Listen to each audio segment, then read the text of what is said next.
Hello students. आज हम सुनेंगे एक और कहानी जिससे हमें हिंदी भाषा को बोलने और उसको समझने में मदद मिलती है।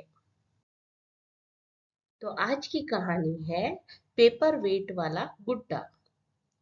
चुनमुन एक दिन अपने कमरे में बैठा ड्राइंग बना रहा था। खिड़की खुली हुई थी और बड़े जोर की हवा चल रही थी। उसकी पुरानी कॉपी भी खुली पड़ी थी। उसके कई पन्ने निकल गए थे।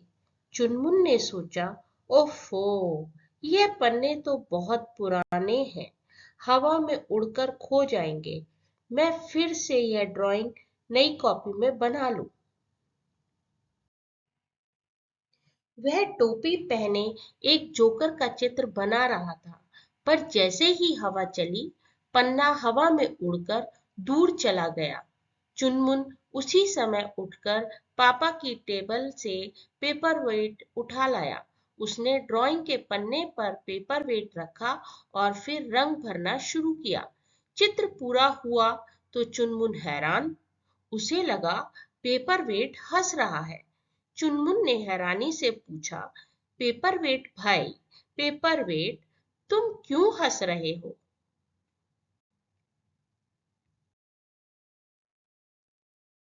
पर पेपरवेट भला क्या कहता? चुनमुन फिर से पूछना चाहता था। इतने में उसका ध्यान गया। पेपरवेट में एक प्यारा सा गुड्डा था।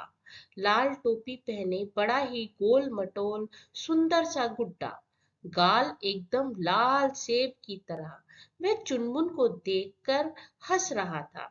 चुनमुन ने हैरानी से पूछा, अरे भाई गुड्डे, तुम तो इतने सुंदर हो, भोले भाले से और खूब प्यारे हो। जरा बताओ तो, तुम इस पेपर वेट के अंदर कैसे चले गए? पता नहीं, गुड्डा हंसा। बोला, मैं थोड़ा शरारती हूँ। हो सकता है मैंने कोई ऐसी शैतानी की हो जिससे हंसा परी नाराज हो गई हो, और फिर तो क्या तुम्हें यहाँ कोई परेशानी नहीं है? दम नहीं घुटता? सांस आती है? चुनमुन ने पूछा। भाई परेशानी क्यों नहीं है? परेशानी तो है। सबसे बड़ी बात तो यह है कि मैं बड़ा अकेला हूँ। पेपर वेट के अंदर बैठे गुड्डे ने कहा। बाहर होता तो मैं तुम्हारे साथ खूब मस्ती से खेलता, ड्राइंग बनाता। बड़ी अच्छी ड्राइंग बना लेते हो तुम तो, चुनमुन। अच्छा, देखी है तुमने मेरी ड्राइंग? चुनमुन ने खुश होकर कहा। अरे क्यों नहीं, यही देखकर तो मेरा जी कुछ उदास हो गया। पेपर वेट में बैठे गुड्डे ने कहा, इसलिए कि जैसा लंबी नाक वाला जोकर तुम बना रहे हो ना, मैं भी वैसा ही जोकर बनाना जानता हूँ। पर क्या करूँ, मैं तो इस शीशे के अंदर बंद हूँ।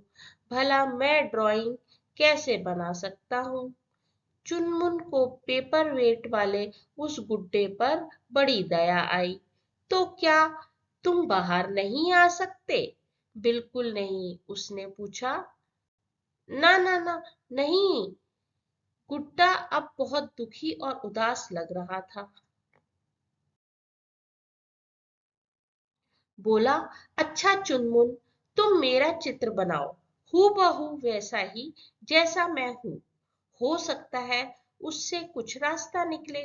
मेरा मन कहता है कुछ ना कुछ जरूर होगा। और चुनमुन ने उसी समय पेपर वेट में बैठे गुड्डे का चित्र बनाना शुरू कर दिया।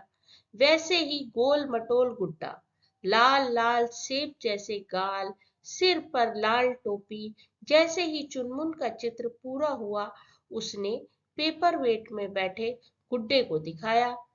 गुड्डे ने जोर जोर से हंसना शुरू किया है। वह अपना चित्र देखकर खुशी के मारे इतनी जोर से हंसा कि एक ही झटके में पेपर वेट से बाहर आ गया। चुनमुन खुशी के मारे चिल्लाया, अरे वाह गुड्डे वाह, तुम तो बाहर आ गए अपने शीशे के कैद खाने से। पर यह तुम्हारे कारण हुआ, चुनमुन, सिर्फ तुम्हारे कारण। पेपर वेट वाला गुड्डा खुश होकर कह रहा था, तुम सचमुच नायाब चित्रकार हो। तुमने मेरा इतना खूबसूरत चित्र बनाया कि खुशी के मारे मैं बड़े जोर से हंस पड़ा और हंसते ही इतनी ताकत आ गई कि मैं छलांग लगाकर पेपर वेट से बाहर आ गया। चलो अब ड्राइंग बनाए। बड़े दिनों से मैंने कोई ड्राइंग नहीं बनाई, पेपर वेट वाले गुड्डे ने कहा। फिर उस सुंदर गुड्डे ने चुनमुन के पास बैठकर ड्राइंग की कॉपी में हंसा परी का चित्र बनाया, जो उसे सपने में दिखाई दी थी। और भी सुंदर सुंदर चित्र बनाए। फिर बोला, बाय चुनमुन बाय, अब मैं अपने घर जा रहा हूँ। मेरी मम्मी इंतजार कर रही होगी, कल मैं फिर आऊंगा। और फिर चुनमुन को टाटा करके लाल टोपी वाला गुड्डा चला गया। चुनमुन देर तक उसे याद करता रहा। फिर उसने ड्राइंग के पन्ने सहेज कर रखे तो उनमें बनी हंसा परी धीरे से हंस दी। फिर प्यार से बोली, चिंता ना करो चुनमुन, कल गुड्डा फिर आएगा और तब तुम दोनों मिलकर खूब सारे सुंदर सुंदर चित्र बनाना।